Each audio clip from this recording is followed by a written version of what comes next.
Hello everyone, and welcome back to my channel. It was a typical early spring morning in 2026 when the quiet streets of Tonawanda, New York, were shrouded in the kind of heavy, damp mist that only settles near the Great Lakes. The clock had just ticked past 1 in the morning, a time when the world usually feels suspended in a deep, rhythmic slumber. Most residents were tucked away in their beds, listening to the distant, low hum of the city or the gentle creak of old houses settling in the cold. They expected nothing more than a peaceful transition into Friday. But what unfolded near the dark waters of the Erie Canal would change the history of this small community forever. Hidden in the shadows of a routine patrol, a secret was about to be unmasked. One that proved how a single moment of desperation can lead to a tragedy that echoes through the silence of the night. Tonight, we look into the quiet shadows of the midnight escape into the Erie Canal. The air was biting and sharp, heavy with the scent of damp pavement and the metallic tang of the nearby river. In Tonawanda, the nights are usually defined by the rhythmic hum of distant traffic and the occasional whistle of the wind through the girders of the Renaissance Bridge. But on this particular evening, the silence felt different. As a 36-year-old man navigated his gray Volvo sedan toward the intersection of Main and Niagara Streets, he had no way of knowing he was stepping into a story that would remain etched in the local records for years to come. Close your eyes and visualize the Tonawanda landscape, the flickering amber glow of the streetlights reflecting off the wet asphalt, the skeletal silhouettes of the trees lining the canal, and the steady, cold pulse of the water flowing toward the west. At approximately 1:12 a.m., a patrol car from the City of Tonawanda Police Department was making its rounds through the heart of the downtown area. It was the kind of shift that usually involved checking storefront locks or assisting a stranded motorist, a predictable sequence of events that defined the life of a night shift officer. However, as the officers observed the gray Volvo sedan commit a vehicle and traffic law violation, the atmosphere began to shift. It was a small moment, a minor infraction that happens 1,000 times a day, yet in the stillness of the early morning, it acted as the first domino in a sequence that could not be stopped.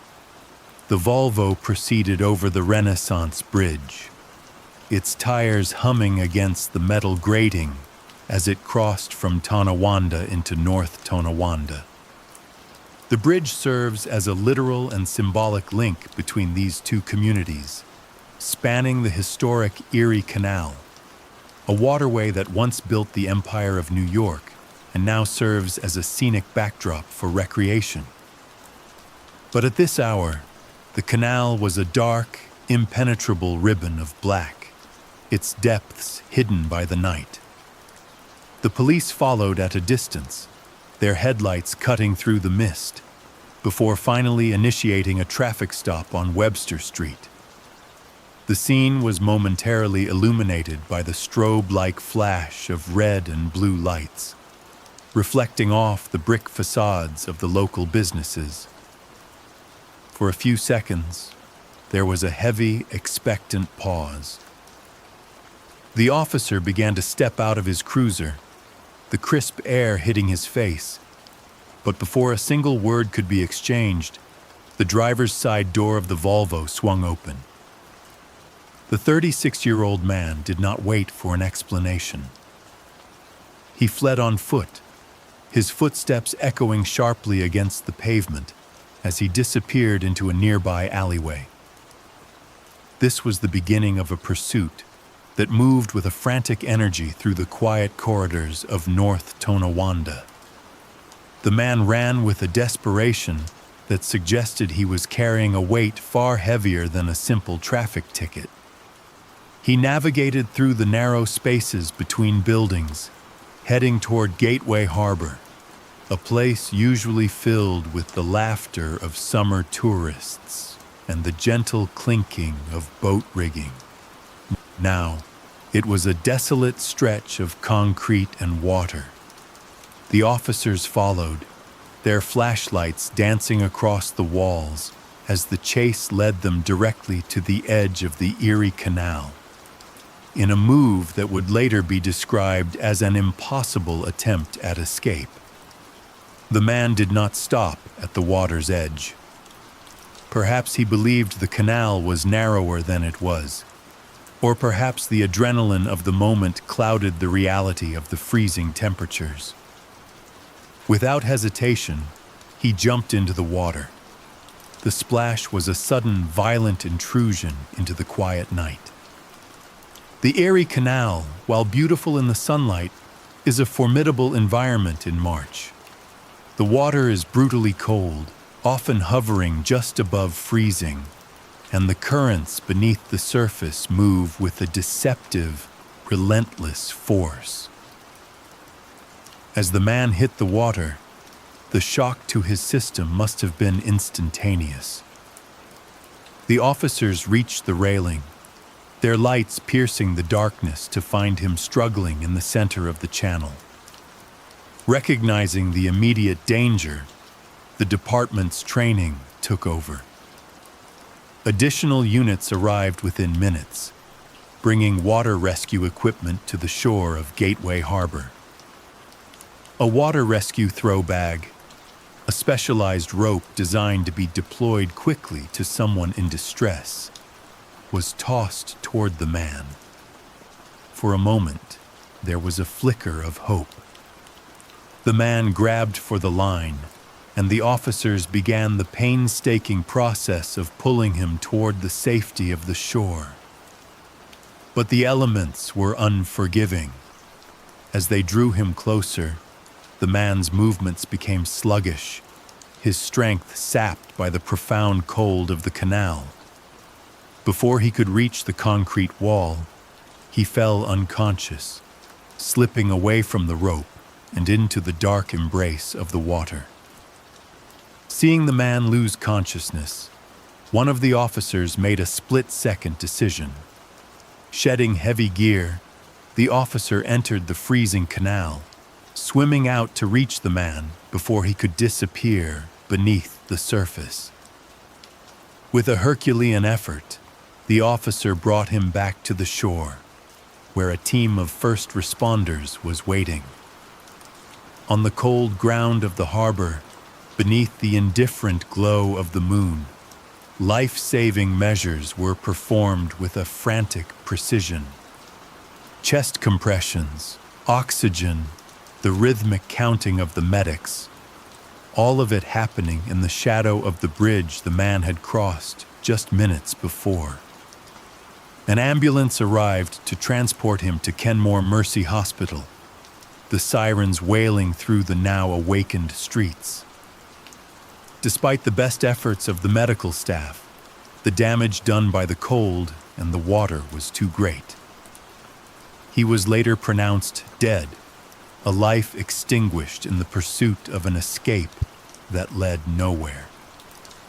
An investigation into the incident revealed the potential motive behind the flight. Records show that the man had outstanding warrants for his arrest from 2 other Erie County law enforcement agencies. These warrants represented the why behind the what, a hidden burden he had been carrying that turned a routine traffic stop into a fatal choice. While the police have held his identity until all family members are notified, the community is left to grapple with the tragedy. It is the kind of story that reminds us how thin the veil is between a quiet night and a life-altering event. As we settle into tonight's stories, I'd love to know where you're listening from and what time it is for you. Leave a comment below. It helps us feel a little less alone in the quiet hours. Tonight, we are grateful to be safe, warm, and together at this space. Justice has a way of finding its path, however long the road, and as we move forward into the deeper details of this case, we remember that every shadow has a story, and every silence eventually finds its voice. Rest easy for now, as we continue our journey into the midnight escape. Welcome back to the quiet. Tonight, we journey to the edge of the historic Erie Canal, where a routine traffic stop at 1:12 a.m. transformed into a desperate final attempt at evasion. The air on this particular March night in Tonawanda, New York, was biting, the kind of damp, late winter cold that seems to seep through layers of clothing and settle in the bones. A light rain was falling, creating a rhythmic patter against the metal roofs of parked cars and the dark, shimmering surface of the canal. In the distance, the low-frequency hum of a city that never truly sleeps provided a backdrop to a scene that was about to shatter the silence of the early morning hours. A 36-year-old man sat behind the wheel of a gray Volvo sedan, perhaps watching the windshield wipers clear the mist, unaware that these would be his final moments of relative peace. When the red and blue lights flickered to life behind him at the intersection of Main and Niagara Streets, it signaled the beginning of a cold chain of events that would end in the dark waters of North Tonawanda. What should have been a brief interaction over a simple traffic violation quickly escalated into something much more somber. As the vehicle crossed the Renaissance Bridge, a threshold was crossed in more ways than one. The stakes were higher than the patrol officers could have known at the time. To them, it was a vehicle and traffic law violation at 1:12 a.m., a common occurrence in the life of a night shift officer. But for the driver, those flashing lights represented a reckoning. We are left to wonder about the internal monologue of a man who decided that a foot chase through a dark alleyway was a better alternative than a conversation with the law. What was waiting for him in the records of two other Erie County law enforcement agencies that made the icy grip of the canal seem like a viable escape route? Tonight, as you settle into the safety of your own space, we explore the quiet shadows of this journey.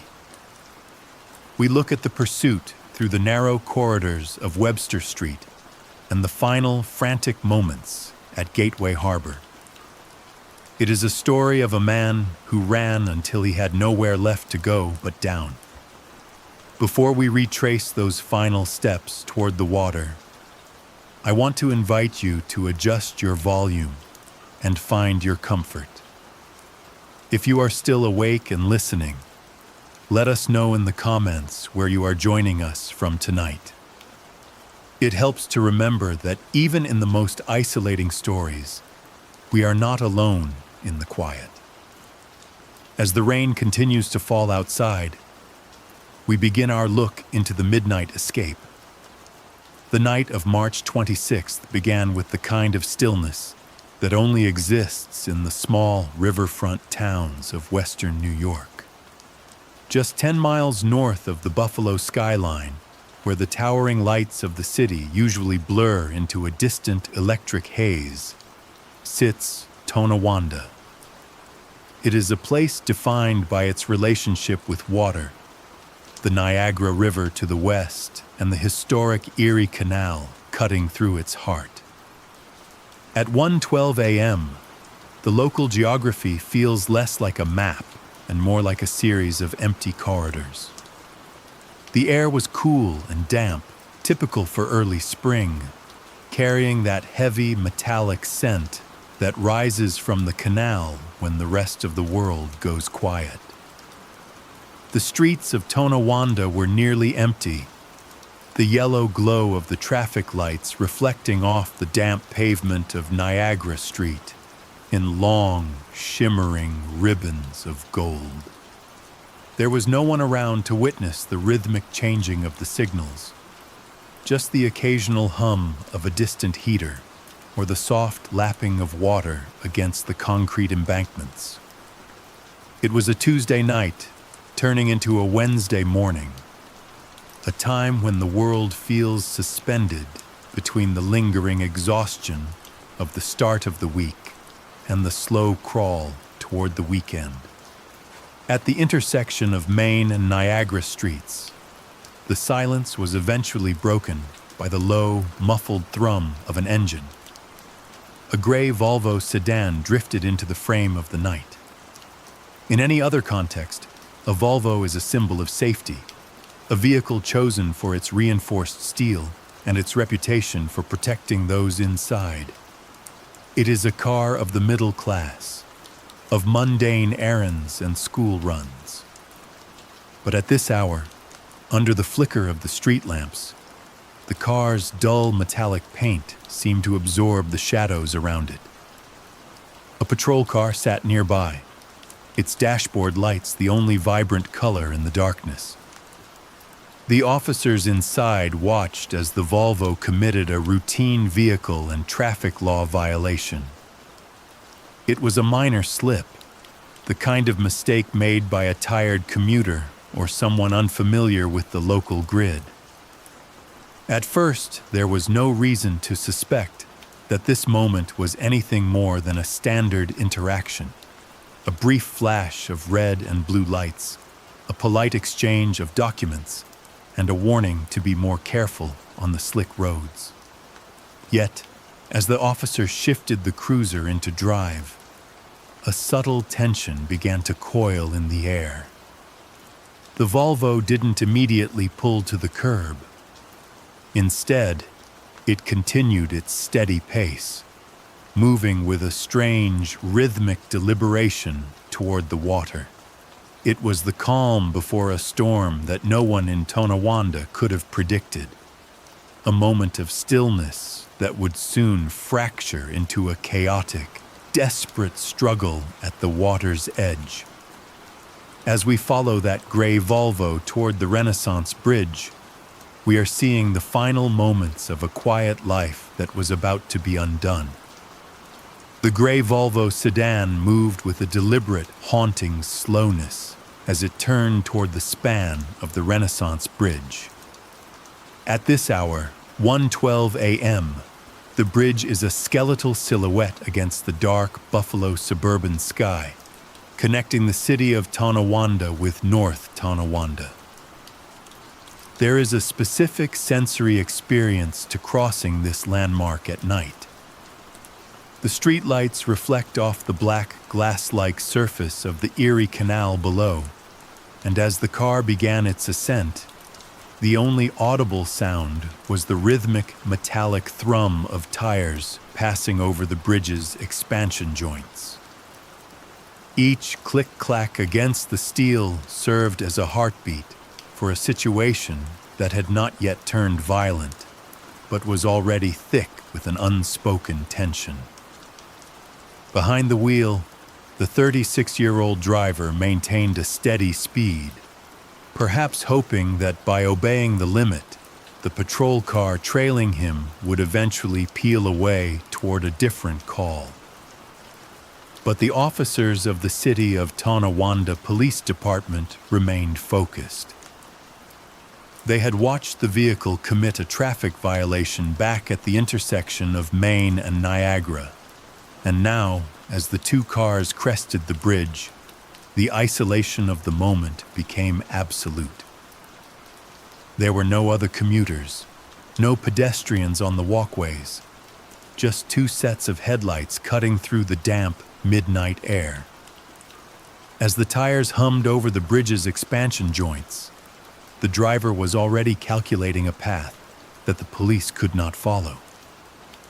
He was looking at the geography of the canal, the way the iron railings of the bridge flickered past his window, and the dark mouth of Webster Street waiting on the other side.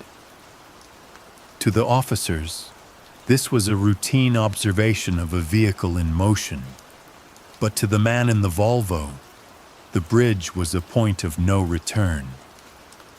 The transition from the bridge into North Tonawanda marked a shift in jurisdiction and atmosphere. As the car rolled off the metal structure and back onto the solid pavement of Webster Street, the patrol car's lights finally broke the darkness. The sudden flash of red and blue illuminated the brick facades of the local businesses, reflecting off the shop windows in a frantic, silent pulse. The officers initiated the stop just as the car slowed near the intersection. It was a standard procedure, the kind performed thousands of times a year in Erie County. Yet the air inside that gray sedan was heavy with a secret. The knowledge of outstanding warrants from 2 separate agencies that the driver knew would end his freedom the moment he handed over his identification. The engine of the Volvo came to a halt, the humming of the tires replaced by the ticking of a cooling radiator. For a few seconds, there was a profound silence on Webster Street, a lingering echo of the water they had just crossed. The officers began their approach, unaware that the man behind the wheel was no longer thinking about the traffic stop, but about the dark, cold currents of the canal he had just traversed from above. The driver's door didn't just open, it swung wide with a violent urgency that spoke of a man who had already reached his breaking point. Before the Volvo had even fully settled into its park, he was out, his silhouette a frantic blur against the harsh, flickering strobes of the patrol car. There was no hesitation, no moment of weighing the consequences of his next move.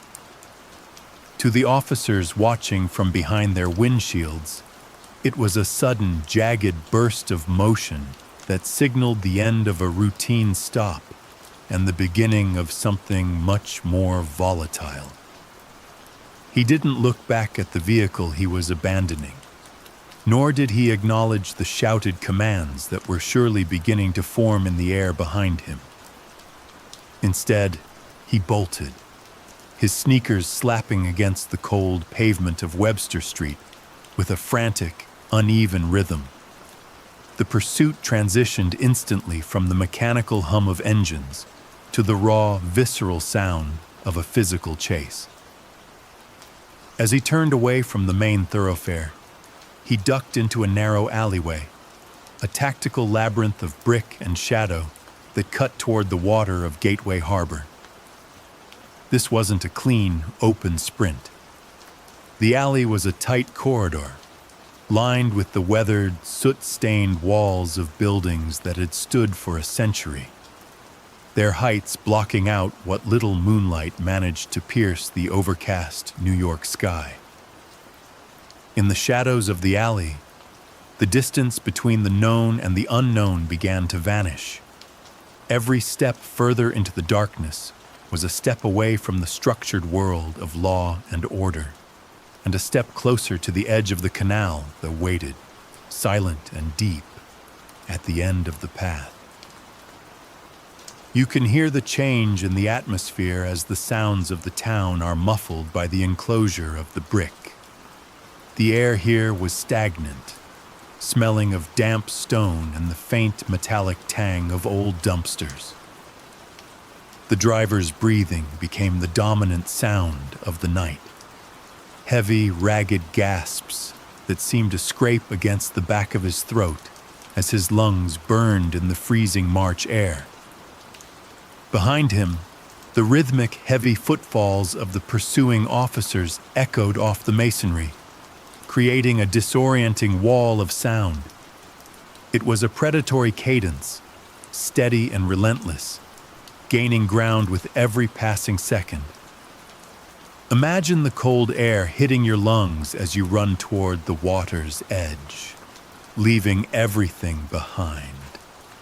Every muscle in your body is screaming to stop, but the adrenaline, that ancient primal surge, is the only thing keeping your legs moving through the dark. The layout of the alleyway acted as a funnel, stripping away his options one by one.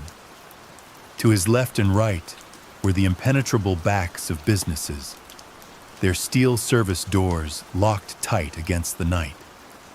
There were no side exits, no hidden alcoves to duck into, only the straight, narrowing shot toward the harbor. The ground beneath his feet was uneven, a patchwork of cracked asphalt and slick cobblestones that threatened to upend him with every stride.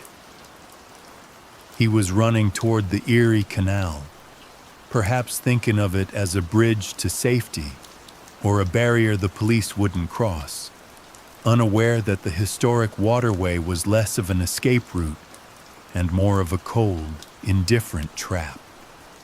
The officers stayed on his heels, their flashlights cutting through the gloom in erratic, searching arcs. The beams danced across piles of discarded crates and the corrugated metal of industrial fencing, momentarily illuminating the runner's back before he disappeared into the next pocket of darkness. They could see the steam rising from his shoulders, the physical manifestation of a body pushed to its absolute limit. By the time the mouth of the alley began to widen, revealing the open expanse of the docks at Gateway Harbor, the man was no longer just a driver who had committed a traffic violation. He was a man fleeing the weight of his own history, running toward a final, desperate choice that would be made in the shadow of the water.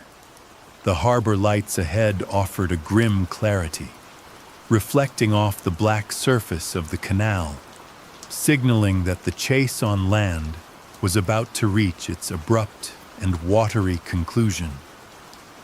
The transition from the solid pavement of the alleyway to the edge of the Erie Canal was more than a change in terrain. It was an entry into a highly regulated mechanical environment. To understand what happened next, one must understand the canal itself, not as a scenic waterway, but as a deliberate piece of heavy machinery. In North Tonawanda, the canal is a manufactured canyon of water, designed for commerce, yet unforgiving to the living. Unlike a natural river with sloping banks and silty bottoms, this stretch of the Erie is a feat of industrial engineering. The walls are often sheer, composed of stacked stone or poured concrete, and the floor beneath the dark surface is a flat, unforgiving bed of reinforced concrete and heavy silt. The depth here is remarkably consistent, maintained by the state at a standard of 12 to 15 feet. For a swimmer, this depth is deceptive. There is no shallow shelf to catch one's breath, and no gradual incline to facilitate an easy exit. Once a body enters the water, it is immediately subjected to the unique hydrodynamics of a man-made channel. While the surface might appear glassy and still under the harbor lights, the water is rarely truly stagnant. Because the canal at this point draws from the vast reservoir of Lake Erie and moves toward the Niagara River, there is a constant, invisible draft. This underwater current doesn't always ripple the surface, but it exerts a steady, rhythmic pressure on anything submerged, pulling it slowly but surely toward the massive drainage systems and downstream locks. The mechanics of water displacement in this area are governed by a legacy of 19th century brilliance and 20th century concrete. Not far from where the pursuit reached its peak is the historic Flight of Five, a series of locks designed to lift and lower massive barges across the varying elevations of the Niagara Escarpment. These locks operate on the principle of gravity and the manual manipulation of culverts, large underground tunnels that move millions of gallons of water to adjust the canal's level. When these culverts are opened or closed, the internal pressure of the canal shifts. This creates a vacuum effect, a subtle but powerful change in the water's density and pull that can be felt by anyone caught in its grip. As the man stood on the threshold of the gateway harbor, he was not just looking at a body of water. He was looking at a hydraulic system. The temperature of the water in late March is another mechanical factor to consider. It remains near freezing, dense and heavy, having had no time to absorb the weak spring sun. This thermal density affects buoyancy. The cold saps the energy from human muscle almost instantly, making the act of treading water feel like lifting lead weights. The canal was never built for the human body. It was built for the draft of a ship, the weight of timber, and the relentless movement of steel. Every inch of its design, from the sheer concrete walls to the calculated flow of its currents, is meant to facilitate the movement of cargo, making it a cold, efficient trap for anyone attempting an impossible escape. The water here does not flow with the randomness of nature. It moves with the precision of an engine, and on that night, that engine was running with a silent, cold intensity. The footfalls on the pavement of Webster Street transitioned from the sharp, rhythmic slap of rubber on asphalt to the muffled, uneven thud of a desperate sprint through a darkened alley. The man's breath was now a series of ragged, visible plumes in the freezing March air, his lungs burning with the intake of the midnight chill. Behind him, the oscillating glow of police lights reflected off the brick walls of the narrow passage, casting long, distorted shadows that seemed to reach for him with every stride. He was no longer just a driver pulled over for a traffic violation. He was a man caught in the gravitational pull of his own past, running toward a boundary that had defined the geography of New York for 2 centuries. As he cleared the mouth of the alley, the landscape opened up into the desolate expanse of Gateway Harbor. The Erie Canal lay before him, a vast black ribbon of water that stretched toward the horizon, connecting the Hudson River to the Great Lakes. In the daylight, this harbor is a place of recreation, where boaters tie up to wooden docks and families stroll along the scenic walkways. But at 1:12 a.m., stripped of its seasonal life, the harbor felt like a void, a cold, indifferent edge of the world. The historic waterway, which had once been the heartbeat of American commerce, was now nothing more than a barrier, its surface as still and dark as polished obsidian. He reached the very brink of the canal, his boots skidding slightly on the frost-dusted wood of the dock. There was no more land to claim, no more alleys to duck into, and no more shadows to hide his movements. The pursuit was closing in, the distance between his freedom and the flashing lights shrinking with every passing second. To his left and right, the harbor offered no immediate sanctuary, only the exposed length of the waterfront. In that singular, fractured moment of isolation, the man faced a choice that defied logic, but followed the frantic internal rhythm of a cornered animal.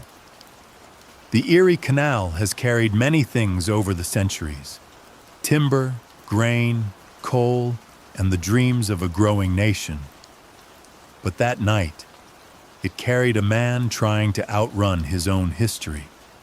Without a second of hesitation, without testing the temperature of the depths, or considering the sheer verticality of the canal's reinforced banks, he launched himself outward.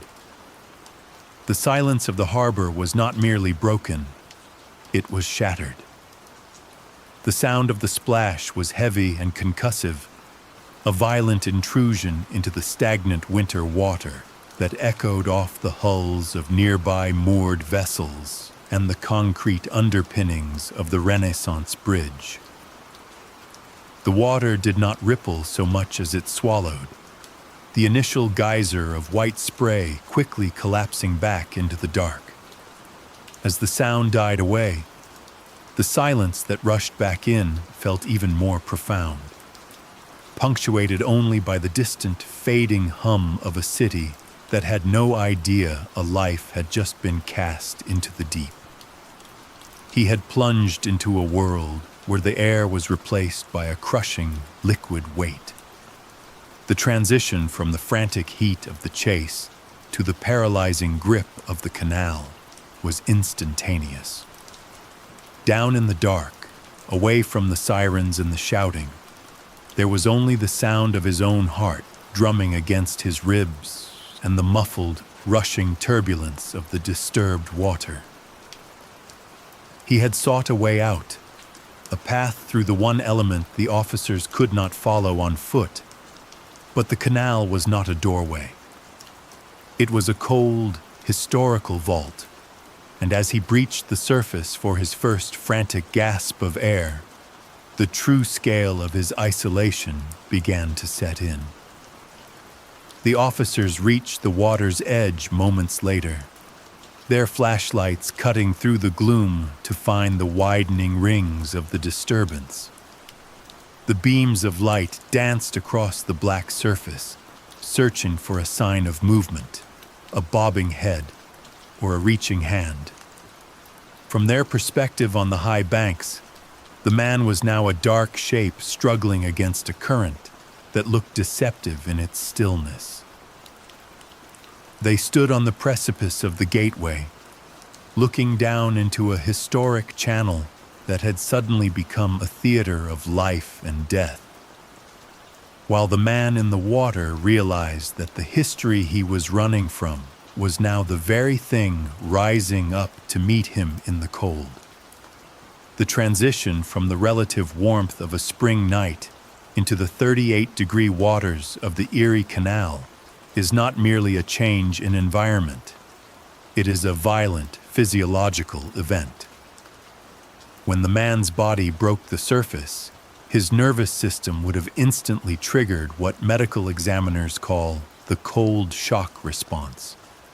This is an involuntary, primitive reflex that the human mind cannot override, regardless of the stakes or the desperation of the escape. The sudden immersion in water this cold causes an immediate massive gasp for air. It is a sharp, jagged inhalation that in a canal setting often leads to the aspiration of water directly into the lungs before the swimmer even realizes they are submerged. This gasping is accompanied by a skyrocketing heart rate and an instantaneous spike in blood pressure as the body's internal alarm system screams that it is under a lethal threat. In water this cold, the body stops being an instrument of the will and begins its slow, involuntary descent into survival mode. As the minutes began to tick away, the man would have entered the first of the 3 distinct stages of hypothermia.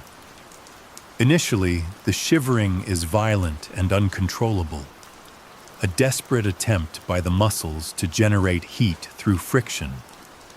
But as the core temperature continues to dip, the biological cost becomes visible in the mumbles. This is the clinical term for the slurring of speech and the mental fog that sets in as the brain's processing power is diverted to keep the heart beating. The simple logic of an escape plan, the goal of reaching the far bank, begins to unravel into a confused, rhythmic haze. Deep beneath the skin, a process known as blood shunting was likely already well underway. This is the body's ruthless executive decision to abandon the extremities in order to protect the vital organs. The blood vessels in the arms and legs constrict, pulling the warm lifeblood inward toward the heart and lungs. To the man in the water, this would have felt like his limbs were turned into lead. His fingers, once capable of gripping a bridge railing or a ladder, would have become stiff, uncooperative wooden pegs. His kicking would have slowed from a purposeful stroke to a heavy, dragging motion. By the time the shivering stops, it isn't because the body is getting warmer. It is because the body has run out of the fuel required to shake. This is the quiet, somber threshold of motor function loss, where the spirit is still fighting to stay afloat. But the muscles have simply ceased to respond to the commands of the mind. Under the dim lights of Gateway Harbor, the struggle was no longer against the police on the shore, but against a microscopic battle of chemistry and heat loss that is being lost, cell by cell. The flashing overhead lights of the patrol cars, once a symbol of a closing trap, suddenly transformed into the beacons of a desperate salvage operation. In the high-stakes environment of law enforcement, there was a mental switch that flips the moment a suspect transitions from a fugitive to a person in life-threatening distress. The adrenaline of the foot chase through the alleyway evaporated, replaced by the cold, calculated urgency of a water rescue. As additional units swerved onto the scene at Gateway Harbor, the sound of slamming car doors and the heavy tread of boots on the pavement signaled a change in the atmosphere. These officers weren't arriving to provide backup for an arrest. They were arriving with the specialized tools designed to pull a human soul back from the edge of the abyss. Among the gear pulled from the trunks of the squad cars was the water rescue throw bag, a standard but vital piece of equipment for any department operating near the historic Erie Canal. It is a deceptively simple tool, consisting of a length of buoyant, high-visibility rope stuffed into a weighted bag. But in the dark, as the man's head bobbed irregularly in the freezing current, that bag represented the only tangible hope remaining. One officer, planting his feet firmly against the cold stone of the canal's edge, took aim. With a rhythmic swing of his arm, he launched the bag into the night. It trailed a bright, neon yellow line through the air, cutting through the shadows and splashing into the water just beyond the man's reach. The yellow rope of the throw bag was the only bridge left between the man and the world he was trying to leave. On the shore, the officers shouted instructions, their voices strained but steady, trying to cut through the man's encroaching mental fog. They urged him to grab the line, to wrap it around his arm, to do anything to anchor himself to the land. The struggle was palpable. In the water, the man's movements were sluggish, his fingers fumbling with the rope as the cold stripped away his fine motor skills. Every time he managed to brush against the lifeline, the current seemed to nudge him just an inch further away. The officers began the grueling process of trying to guide him in, their hands gripped tight on the shore end of the rope, feeling every vibration of the water's resistance. There is a specific kind of tension in a rescue like this, a heavy, silent weight that settles in the chest of every witness. It wasn't just a physical struggle against the weight of a waterlogged body. It was a race against the ticking clock of his internal temperature.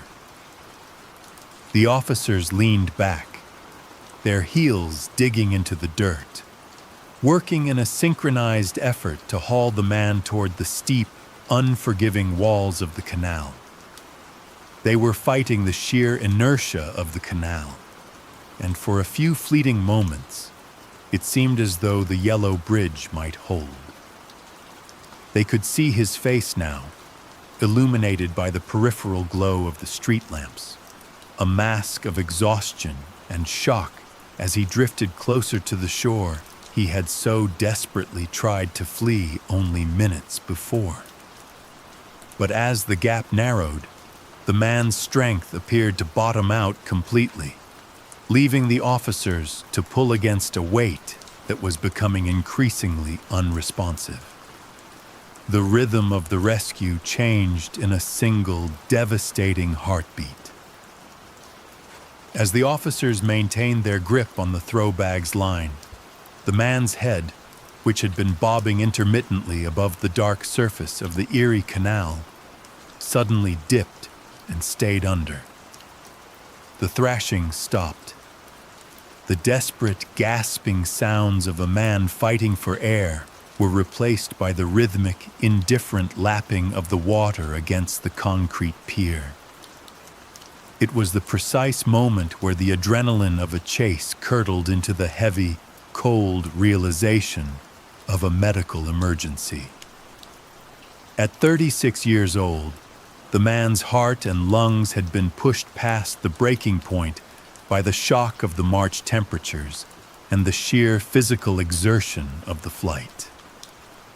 The officers on the shore called out to him, their voices echoing off the underside of the Renaissance Bridge, but there was no response. The line in their hands went slack, then heavy with a different kind of tension.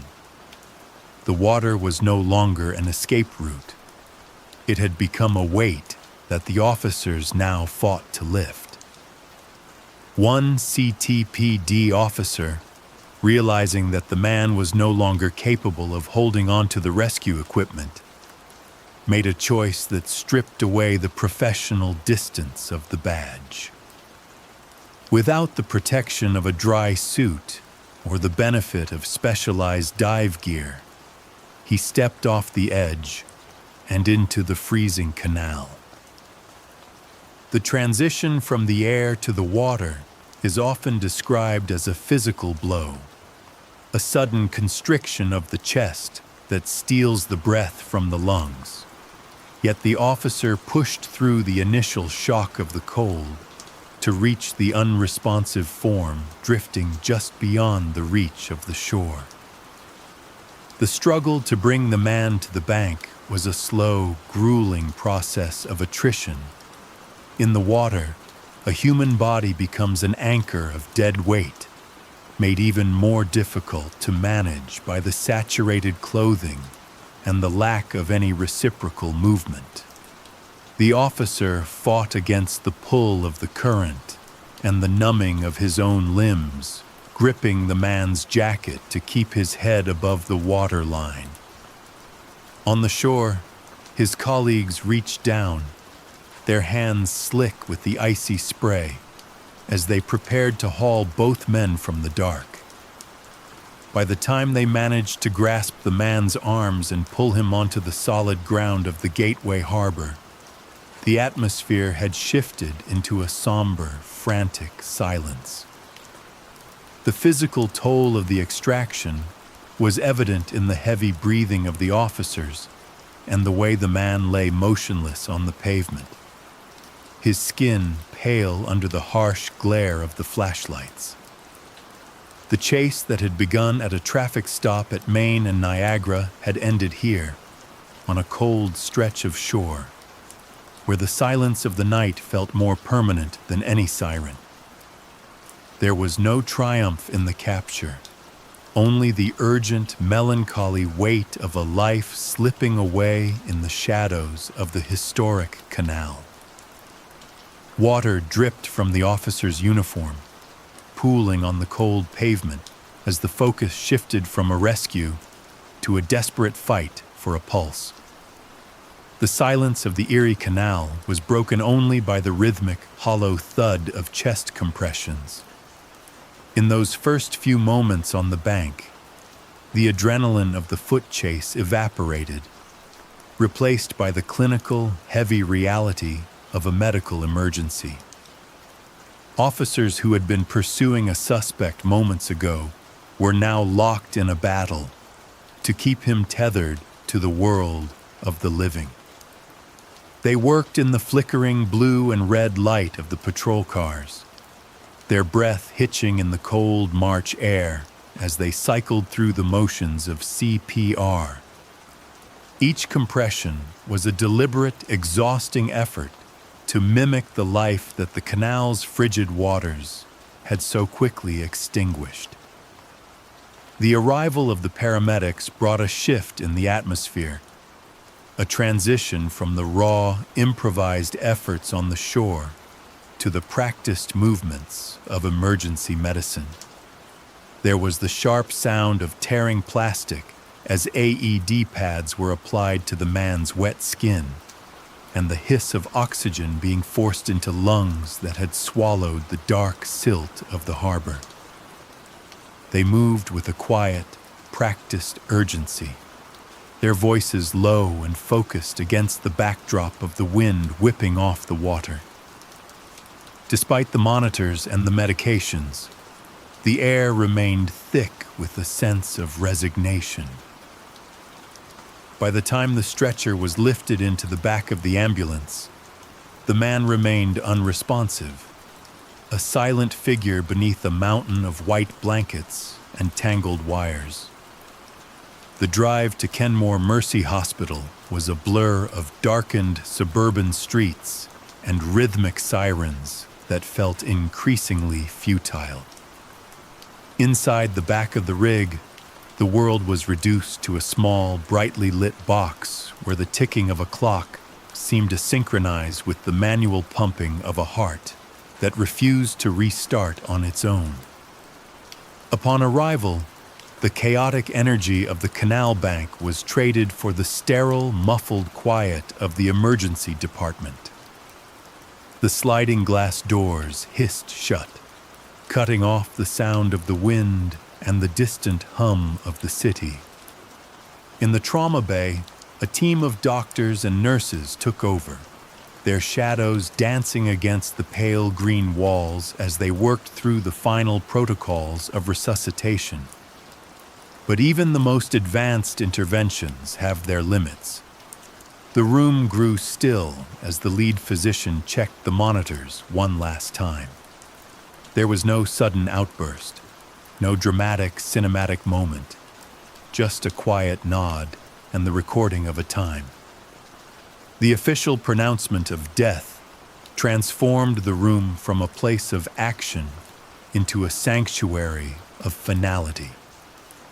The chase that began at a traffic light ended in a sterile room, where the ticking of the clock was the only sound left.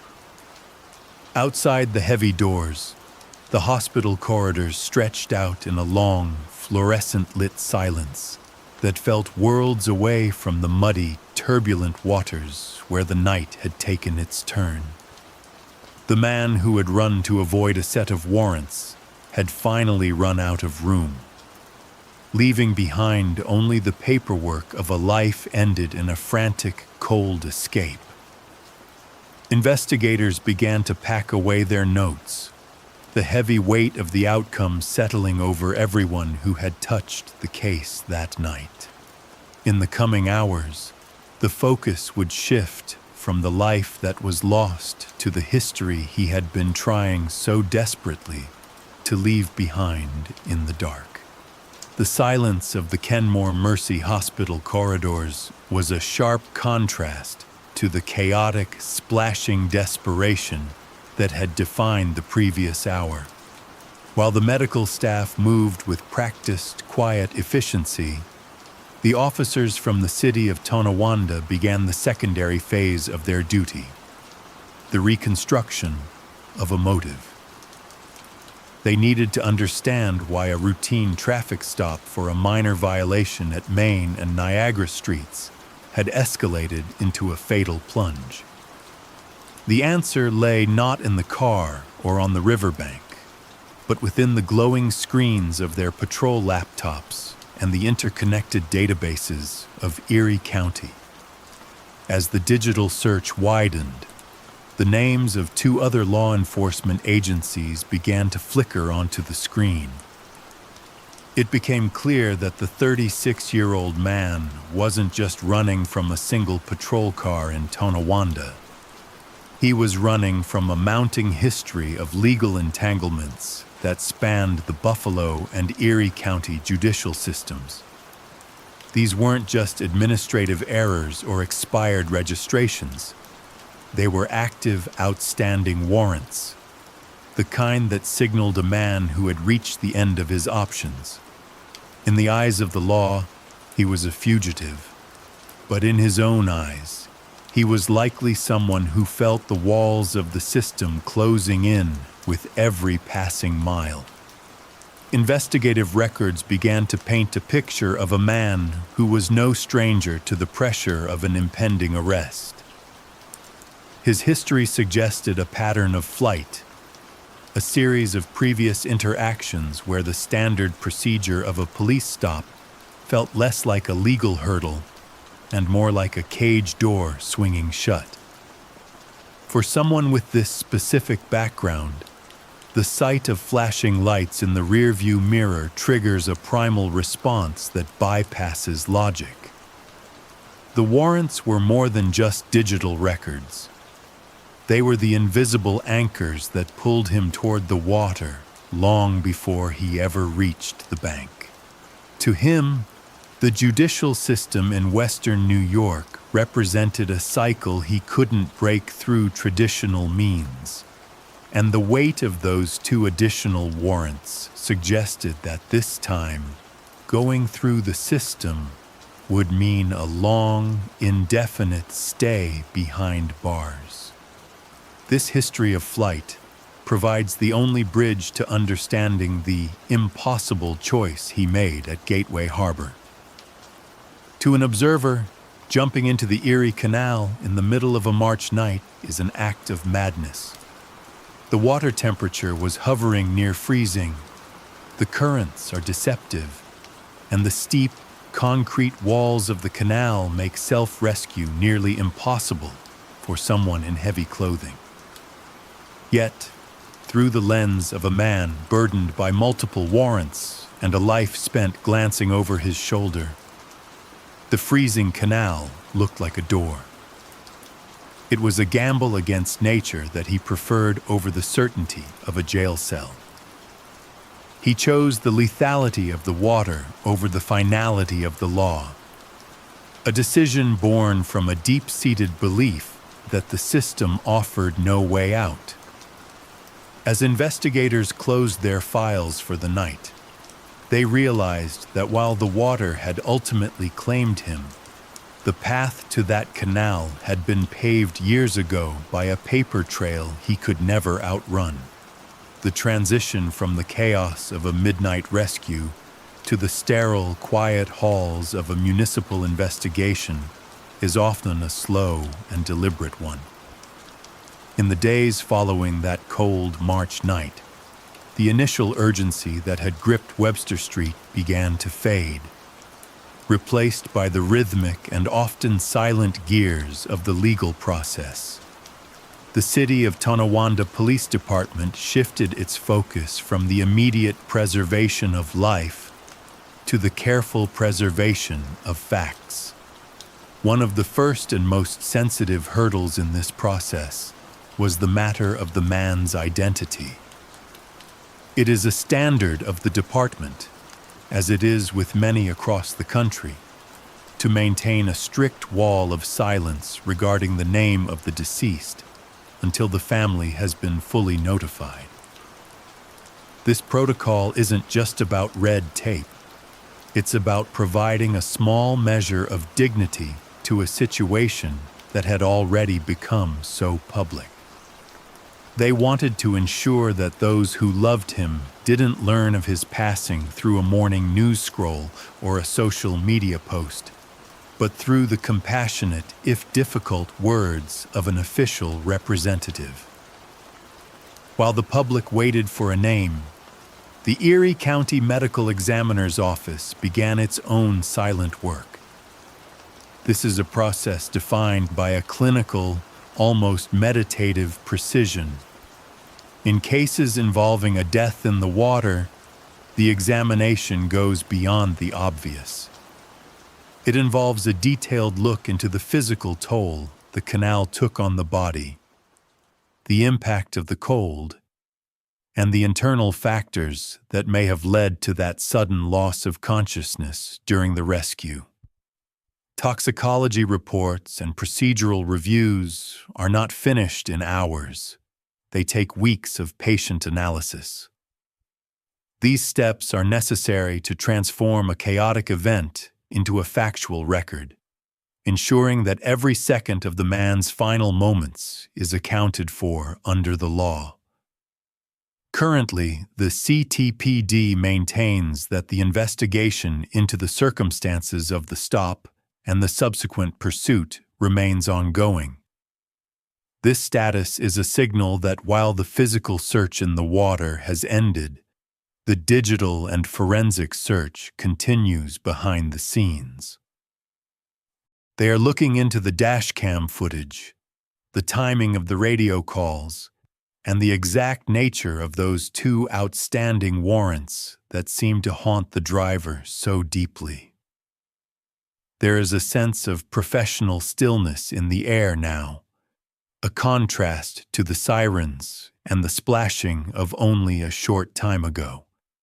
While the waters of the canal return to their usual stillness, the search for the full story continues behind closed doors.